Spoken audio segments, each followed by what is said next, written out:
Assalamualaikum warahmatullahi wabarakatuh. Puji syukur kita panjatkan kepada Allah Subhanahu wa Ta'ala atas izinnya Kabupaten Pasir dapat melaksanakan 9 program prioritas. Program-program tersebut telah membawa perubahan nyata bagi masyarakat Kabupaten Pasir di berbagai bidang, diantaranya bidang kesehatan, pendidikan, pertanian, pariwisata, dan lain sebagainya. Kolaborasi yang erat antara pemerintah daerah, seluruh jajaran dan masyarakat Kabupaten Pasir telah menjadi kunci keberhasilan program-program ini. Saya Fahmi Fadli, Bupati Pasir, mengucapkan terima kasih atas kepercayaan dan dukungannya. Bersama-sama kita telah buktikan bahwa kita mampu mewujudkan Kabupaten Pasir yang maju, adil, dan sejahtera. Assalamualaikum warahmatullahi wabarakatuh.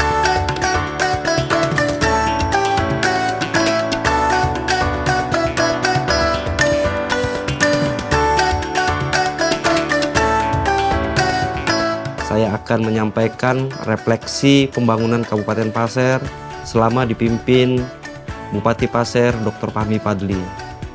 Dari capaian indikator makro akan disampaikan bahwa pertumbuhan ekonomi Kabupaten Pasir tumbuh sebesar 1,38%. Selanjutnya, untuk angka kemiskinan kita dapat tekan sehingga mencapai capaian sebesar 9,11%. Sedangkan untuk menggambarkan tingkat pengangguran terbuka, kita juga berhasil kita turunkan di angka 4,72%. Untuk indeks daya saing kita, pembangunan manusianya mencapai angka 74,56%. Gini rasio diperoleh angka sebesar 0,2092. Untuk capaian di 9 program prioritas yang masuk dalam kategori prioritas pembangunan di Kabupaten Pasir, salah satunya adalah BPJS gratis bagi warga kurang mampu, itu mencapai realisasi sebesar 82,25%. Selanjutnya, untuk 1 guru 1 laptop, gratis seragam sekolah dan beasiswa pendidikan terrealisasi sebesar 55,15%. Peningkatan infrastruktur, jalan yang berkualitas dan penyediaan sarana air bersih terrealisasi sebesar 69,20%. Sedangkan rehabilitasi rumah layak huni atau warga kurang mampu terrealisasi sebesar 73,41%. Dilanjutkan dengan peningkatan kesejahteraan bagi PTT, tenaga honorer, insentif ketua RT, insentif guru ngaji dan imam kaum masjid sudah terrealisasi sebesar 66,41%. Pemerataan puskesmas rawat inap juga telah terrealisasi sebesar 55,44%. Menjadikan pertanian sebagai andalan kabupaten itu terrealisasi sebesar 89,93%. Meningkatkan pariwisata sebagai andalan ekonomi kreatif terrealisasi sebesar 99,16%. Dan terakhir, peningkatan anggaran desa terrealisasi sebesar 68,66%.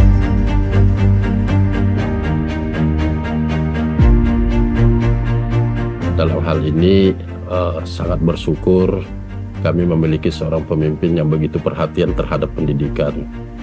Dari 9 program unggulan beliau, itu ada program 1 guru 1 laptop, kemudian ada program pemberian seragam kepada anak-anak yang kurang mampu. Bahkan juga ada pemberian baju-baju, terutama batik khas Pasir yang dikhususkan kepada seluruh siswa-siswi SD, SMP, termasuk TK PAUD juga disediakan oleh beliau. Nah, alhamdulillah selama beliau menjadi bupati, kami sangat bersyukur bahwa hampir semua program-program yang kami ajukan untuk peningkatan kualitas pendidikan yang ada di Kabupaten Pasir ini, alhamdulillah semuanya beliau setujui. 1 guru 1 laptop, alhamdulillah untuk sekolah-sekolah negeri pada tahun 2024 ini sudah selesai semua dilaksanakan dan sangat tuntas. Dan insya Allah pada anggaran perubahan nanti akan kita lanjutkan untuk pengadaan laptop 1 guru 1 laptop itu khusus untuk sekolah-sekolah swasta. Selanjutnya, kegiatan-kegiatan kami yang merupakan 4 pilar pembangunan di Dinas Pendidikan ini pada tahun ini dan tahun selanjutnya, kami akan berkonsentrasi kepada peningkatan kualitas guru kami. Kami secara masif melakukan kegiatan-kegiatan pelatihan khususnya untuk peningkatan kualitas guru. Kemudian yang kedua, kami juga akan melakukan penyelesaian kekurangan-kekurangan terhadap sarana dan prasarana sekolah-sekolah yang ada di Kabupaten Pasir ini. Kalau dulu kami membangun dengan sistem sedikit dan merata, untuk tahun ini kami akan melaksanakan kegiatan pembangunan itu secara tuntas. Terus yang ketiga, kami juga akan melaksanakan kegiatan-kegiatan peningkatan kreativitas siswa. Dalam hal ini, kegiatan-kegiatan ekstrakurikuler yang selama ini dilaksanakan oleh sekolah, kami lanjutkan dengan kegiatan-kegiatan perlombaan, pertandingan yang akan dilakukan oleh siswa-siswa sebagai pesertanya. Kemudian yang keempat adalah kami juga akan meningkatkan kegiatan-kegiatan kebudayaan, pengembangan muatan lokal bahasa Pasir, termasuk juga melakukan pengadaan bagi guru-gurunya. Pada tahun ini akan ada pelaksanaan penerimaan guru sebanyak 900 orang. Terima kasih kepada Kabupaten Pasir dan Kepala Dinas Pendidikan Kabupaten Pasir atas bantuan laptopnya. Pasir Mas, maju, adil, sejahtera.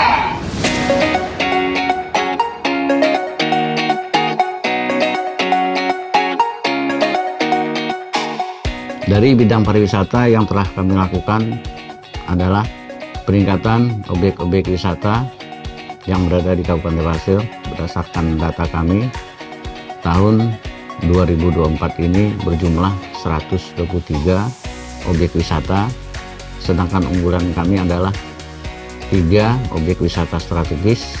Yang pertama adalah Museum Sedorengas, yang kedua adalah Lati Tahura atau hutan mangrove, dan yang ketiga adalah Gunung Boga. Di tahun 2023 kami telah melakukan peningkatan sebanyak 6 objek wisata, dan di tahun ini kami akan tingkatkan lagi sebanyak 12 objek wisata. Selain peningkatan objek wisata, kami juga sesuai dengan arahan Pak Bupati melakukan event di bidang olahraga. Salah satu tujuannya adalah mendatangkan orang sebanyak-banyaknya ke Kabupaten Pasir. Sudah 3 event yang dilaksanakan, yaitu catur, bulu tangkis, dan para layang.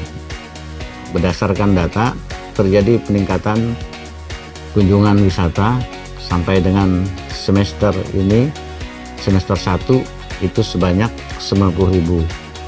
Sisa waktu yang 6 bulan ini akan terjadi peningkatan secara signifikan. Sesuai arahan Pak Bupati, Kabupaten Pasir akan dijadikan sebagai sentra olahraga yang akan berdampingan dengan pariwisata, atau dengan kita istilahkan sebagai sport tourism.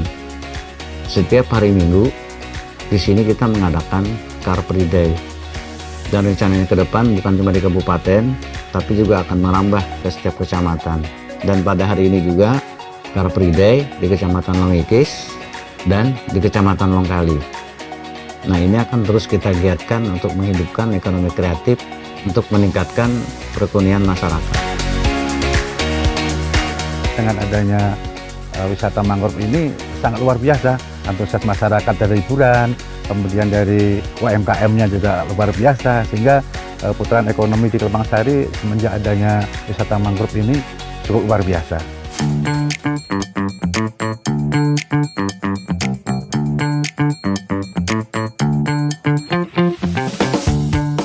Terkait dengan keberhasilan pembangunan di Kabupaten Pasir sesuai dengan visi daripada pemerintah Kabupaten Pasir, yaitu Pasir yang maju, adil, dan sejahtera.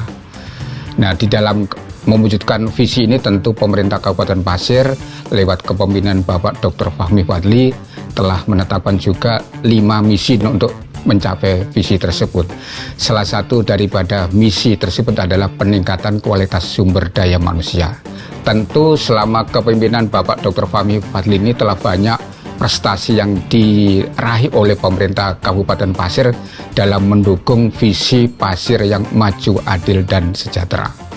Di dalam program pengendalian penduduk dan keluarga berencana, beberapa penghargaan sudah pernah kita raih selama kepemimpinan Bapak Dr. Fahmi, antara lain tahun 2021 dan 2022 Kabupaten Pasir mendapatkan panji keberhasilan pembangunan di bidang kependudukan dan keluarga berencana dari Gubernur Kalimantan Timur. Dalam 3 tahun terakhir ini, pemerintah Kabupaten Pasir di dalam program besarnya itu pengendalian penduduk dan keluarga berencana, peserta keluarga berencana yang aktif itu angka kita di angka antara 70-75%, dan ini sesuai dengan target nasional. Waktu Hari Keluarga Nasional ke-31 di Kota Semarang, Jawa Tengah, Bapak Bupati Pasir, Dr. Fahmi Fadli, dan Ketua Tim Penggerak PKK Kabupaten Pasir yaitu Bu Sinta telah mendapatkan penghargaan dari BKKBN Pusat, yaitu penghargaan Manggala Karya Kencana. Pak Bupati Pasir dinilai oleh pemerintah pusat di dalam komitmen ini. Yang pertama, bahwa di dalam program pembangunan kependudukan dan keluarga berencana, Kabupaten Pasir telah punya kebijakan yang cukup bisa dibanggakan, yaitu bagaimana instruksi daripada Pak Bupati kepada seluruh desa di Kabupaten Pasir untuk membentuk kampung keluarga berkualitas. Yang kedua adalah bagaimana pemerintah Pasir mengalokasikan anggaran yang ada untuk pengembangan pembangunan kependudukan dan keluarga berencana. Terus yang ketiga adalah bagaimana pemerintah Pasir menyediakan sumber daya manusia, dan yang keempat adalah di dalam penghargaan Manggala Karya Kencana ini yang penting adalah bagaimana capaian Kabupaten Pasir untuk menunjang program kependudukan dan keluarga berencana. Rumpun besar kedua yang menjadi tupoksi kami Dinas P2KP P3A Kabupaten Pasir adalah di dalam memberdayakan perempuan-perempuan di Kabupaten Pasir dan perlindungan anak. Nah, bentuk daripada penghargaan ini adalah bisa kita lihat selama 7 tahun terakhir, yaitu 7 kali berturut-turut, Kabupaten Pasir mendapat penghargaan dari pemerintah pusat, yaitu penghargaan Anugerah Parahita Eka Praya atau kita singkat dengan APE. Kita yakin dalam penilaian tahun ini kita akan meningkat dari kategori Pratama menuju Madya, dan ini sesuai dengan instruksi Bupati. Nah, di dalam kegiatan lain daripada rumpun besar yang kedua ini adalah bagaimana kita memberikan perlindungan kepada anak. Pemerintah Kabupaten Pasir memastikan setiap desa di Kabupaten Pasir ini ada sarana pelayanan kesehatan plus tenaganya. Ini adalah bagian daripada komitmen pemerintah Kabupaten Pasir untuk memenuhi hak-hak anak di bidang pelayanan kesehatan. Dan yang paling dekat lagi adalah bagaimana juga untuk pencegahan stunting. Nah, ini adalah salah satu bentuk komitmen pemerintah Kabupaten Pasir lewat kepemimpinan Pak Dr. Fahmi untuk memberikan hak-hak anak di bidang kesehatan. Nah, kemarin hasil terakhir daripada cakupan kunjungan posyandu atau balita yang diukur di posyandu itu mencapai hampir 98%. Nah, sementara lewat pengukuran balita di posyandu kemarin, angka stunting Kabupaten Pasir, prevalensi stunting Kabupaten Pasir hanya 13,3%, dan itu ada nama dan alamatnya. Nah, ini adalah bagian daripada komitmen Kabupaten Pasir untuk memenuhi hak anak di bidang kesehatan. Yang selanjutnya mungkin pemenuhan kebutuhan hak anak di bidang pendidikan. Nah, ini pemerintah Kabupaten Pasir sejak 3 tahun terakhir ini sudah komitmen bahwa di setiap desa itu harus ada pendidikan anak usia dini. Di bidang pemenuhan kependudukan, setiap bayi yang lahir di Kabupaten Pasir itu wajib langsung diberikan akte kelahiran oleh Dinas Kependudukan dan Catatan Sipil. Semuanya itu adalah bagaimana kita memastikan anak-anak di Kabupaten Pasir punya hak yang sama dengan orang dewasa, termasuk penyediaan sarana belajar, sarana perpustakaan, ada kawasan yang bebas asap rokok, dan lain-lain itu. Nah, tentunya semua program dan kegiatan yang dilakukan oleh Dinas P2KP P3A ini bagaimana anak-anak di Kabupaten Pasir mendapatkan haknya sesuai dengan kebutuhan di masa pertumbuhannya gitu.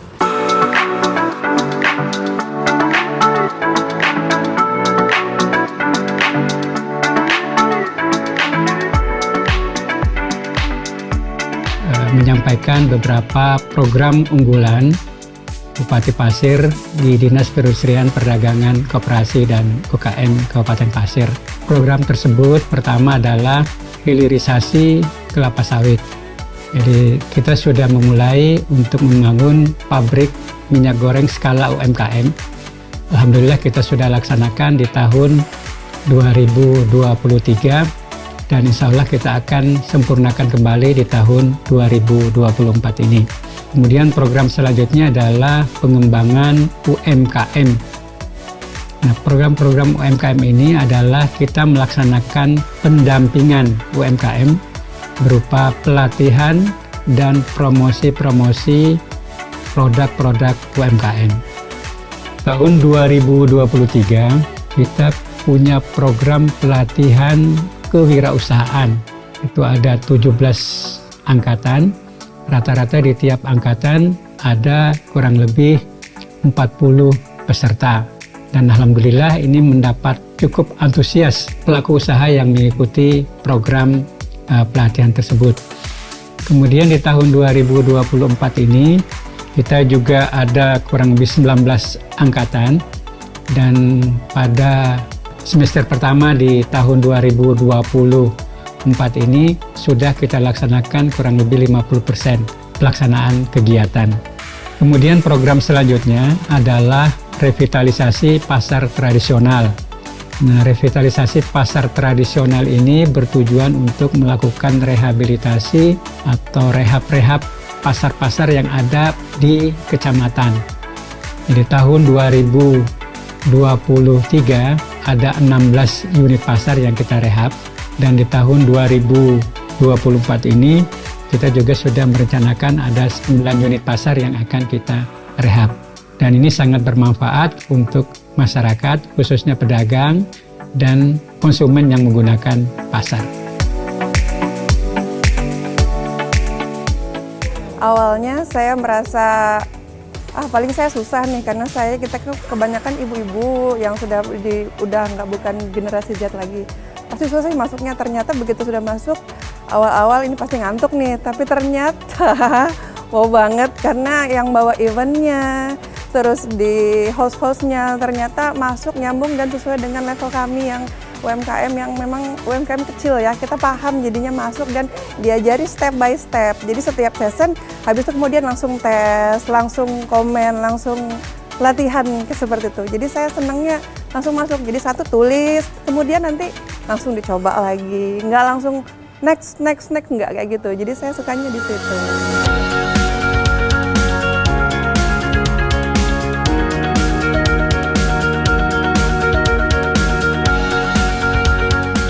Adapun prioritas utama pembangunan Bupati Pasir yang ada di DPUTR adalah pertama tentang konektivitas jalan antar wilayah, yang kedua adalah SPAM atau sistem pelayanan air minum, air bersih ke seluruh Kabupaten Pasir.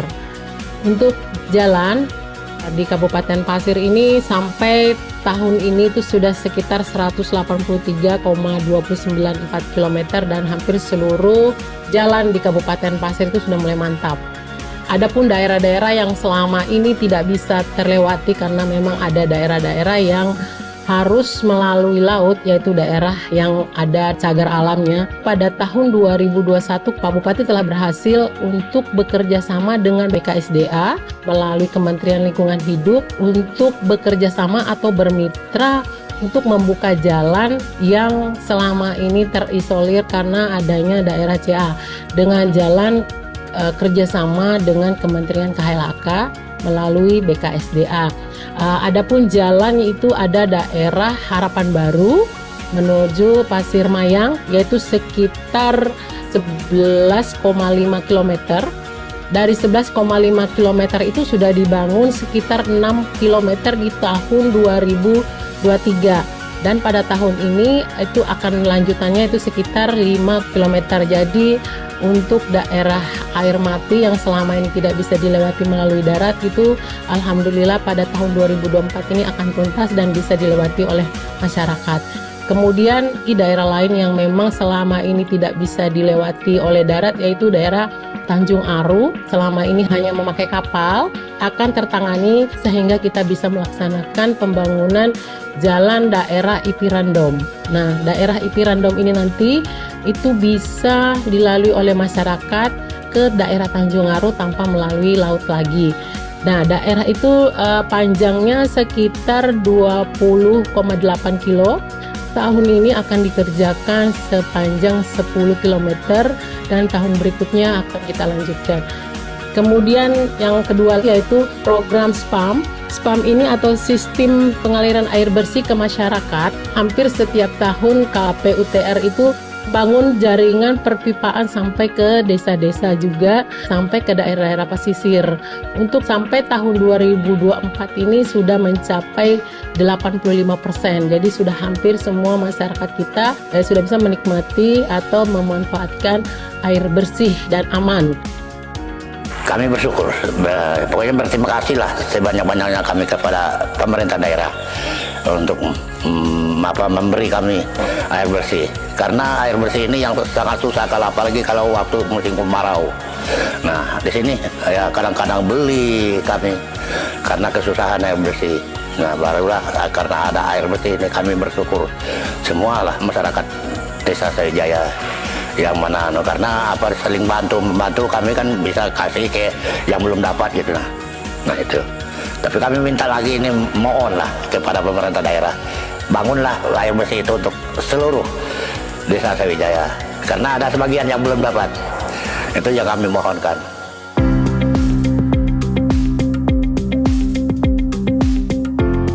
Di sini saya sedikit menerangkan dari 9 program kerja prioritas Pak Bupati keterkaitannya dengan dunia kerja, yaitu ketenagakerjaan.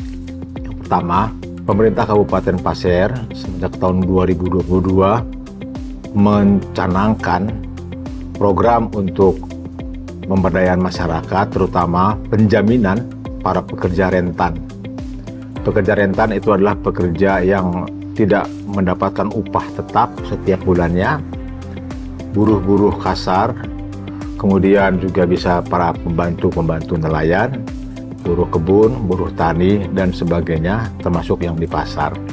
Itu adalah para pekerja rentan yang masuk kategori rentan.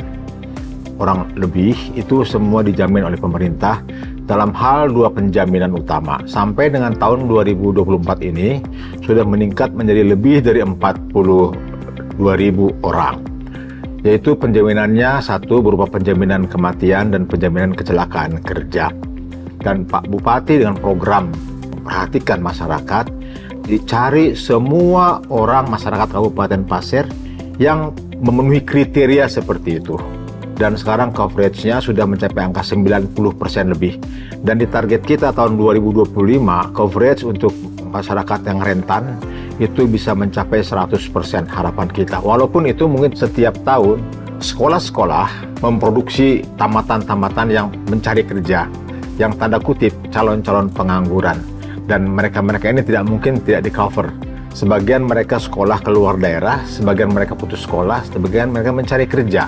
Oleh karena itu Bupati tetap harus memperhitungkan itu. Yang kedua, Pak Bupati menginstruksikan bagaimana supaya tenaga kerja kita angka pengangguran, tingkat pengangguran terbuka itu bisa menurun setiap tahun. Dan tahun ini, tahun 2024 ini pengangguran kita sudah menurun dari 4,73%. Jadi upaya-upaya pengangguran ini yang pertama adalah kami menerobos ke beberapa perusahaan bagaimana mereka mengaktifkan sistem penerimaan tenaga kerja di perusahaan-perusahaan supaya mereka tidak tertutup. Yang kedua, di perusahaan-perusahaan tertentu kami usahakan mereka melatih dengan cara pemagangan masyarakat sekitar di situ. Dan juga lowongan-lowongan pekerjaan mulai digalakkan lagi supaya mereka masuk, dan kami masuk hampir setiap minggu kami masuk ke perusahaan-perusahaan melalui staf kita penempatan supaya perusahaan membuka lowongan kerja seluas-luasnya, terlebih untuk masyarakat Kabupaten Pasir yang penduduk asli di sini, penduduk yang diutamakan menurut kami. Kemudian Pak Bupati juga mencanangkan pelatihan-pelatihan bagi masyarakat yang tamat sekolah, pengangguran, berupa pelatihan-pelatihan untuk wirausaha dan mereka harus bersertifikat. Itu dilatih dan semua diberi alat bantu modal kerja oleh Pak Bupati. Kemudian yang berikutnya adalah pelatihan untuk kerja berbasis kompetensi. Inilah program Bupati bagaimana memberdayakan semua masyarakat Kabupaten Pasir yang muda-muda khususnya, karena target kita 60-70% mereka harus kerja karena mereka sudah punya skill dasar yang selama ini diminta oleh para pengusaha atau perusahaan. Di samping itu, tahun ini juga Pak Bupati membangun BLK, yaitu ada 4 ruangan untuk praktek. Tahun depan akan dibangun juga asrama dan rumah makan. Semoga program Pak Bupati yang menjadi prioritas untuk membangun masyarakat Kabupaten Pasir ini boleh berjalan dengan baik untuk di tahun-tahun yang akan datang. Perkenalkan, nama saya Ahmad Nurikram. Saya tinggal di Desa Krayan Bagia, Kecamatan Longikis, Kabupaten Pasir. Saya berasal dari Sekolah SMA Negeri 1 Longikis. Yang pertama, motivasi saya adalah mendapatkan pengalaman. Yang kedua, agar saya bisa bekerja di perusahaan yang bisa dibilang mekanik atau operator. Yang ketiga, bisa memberikan yang terbaik untuk adik-adik saya jika ingin masuk kembali ke sini. Untuk yang masih sekolah, yang pertama SMK yang bentar lagi lulus atau yang SMA bentar lagi lulus, semoga kalian bisa masuk ke sini, tetap semangat, bisa memberikan motivasi yang untuk kedepannya lagi, dan juga semoga lebih baik daripada yang sebelum-sebelumnya angkatan kalian.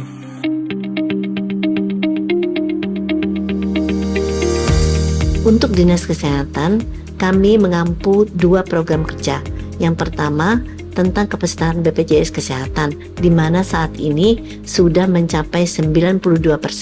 Dan pada tahun 2022, Bapak Bupati Pasir telah menerima penghargaan UHC atau Universal Health Coverage yang telah mencapai 95%. Untuk program prioritas kerja Bupati yang kedua yang diampu oleh Dinas Kesehatan adalah pemerataan puskesmas rawat inap, di mana definisi operasionalnya adalah pemenuhan sarana dan prasarana yang merata di seluruh puskesmas Kabupaten Pasir yang dinilai dengan indikator ASPAK.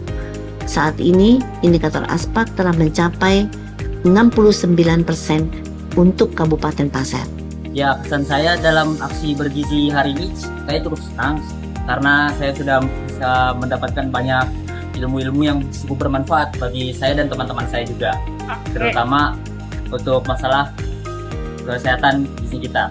Tadi yang seperti kegiatan kita di pagi hari sudah melaksanakan 6 pagi, lalu dilanjutkan dengan makan sarapan bersama, lalu kami juga sudah mendapatkan ilmu-ilmu yang cukup bermanfaat dari kakak-kakaknya, seperti cara-cara mengatur isi piring, pola makan, tangan, serta kami juga tadi mendapatkan informasi tentang bahaya stunting.